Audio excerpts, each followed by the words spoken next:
জয়নুল আবেদিন আপনি লিখেছেন, ইদানিং অনেকে অনলাইনে ঘোড়ার মাংস বিক্রি করছে, ক্রেতা বিক্রেতাদের মধ্যে অনেক আলেমও আছেন। জানতে চাচ্ছি ঘোড়ার মাংস খাওয়ার বিধান কি, এটা কি শরিয়া অনুমোদিত?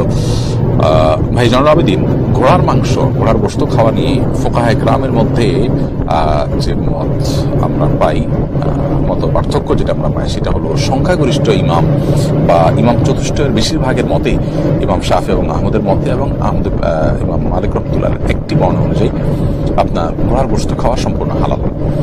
আর ইমাম আবু হানিফা রাহিমাহুল্লাহর মত অনুযায়ী ঘোড়ার গোশত খাওয়া মাকরুহ, বিশেষ করে যখন ঘোড়ার গোশত খাওয়ার ফলে আপনার যুদ্ধ বিগ্রহের জন্য ঘোড়া ব্যবহার হয় এবং ঘোড়ার যে মূল উদ্দেশ্য বাহন হিসাবে তাকে তৈরি করেছেন।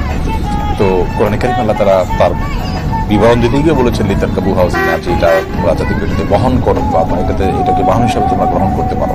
আল্লাহ রাব্বুল আলামিন এর আয়াত থেকে বোঝা যায় এটা মূলত বাহন, অতএব সেখানে সংকট তৈরি হতে পারে, সেই জায়গা থেকে এটাকে মাকরুহ করেছে তারা। তাও মাকরুহটা আবার মাকরুহে তানজিহি, অর্থাৎ জাস্ট না খাওয়া ভালো, এতটুকু, মানে খেলে হারাম হবে এটি কারো মতেই কিন্তু নয়। আর যদিও অনেক উলামায়ে কেরামের মতেই, যেমনটা বললাম, যে সংখ্যাগরিষ্ঠ আলেমদের মধ্যে জায়েজ এবং হানাফি মাযহাবের অনেক ইমামদের মধ্যে এটি জায়েজ।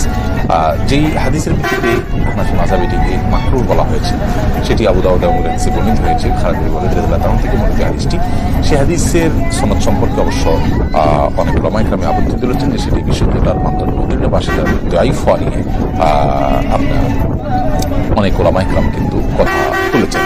তো পুরো বক্তব্যগুলোকে সামনে রেখে আমরা খোলাসা বা সারাংশ যদি আসতে চাই, তাহলে বলতে পারি ঘোড়ার গোশত খাওয়া হারাম নয়, এবং সেই কারণে ঘোড়ার গোশত কেনা বেচা করাটাও হারাম নয়। এটাকে যদি আপনার কেউ খান এবং এটাকে বাণিজ্যিকভাবে যদি কেউ আপনার বিপণন করে, তাহলে সেটি হারাম হবে না।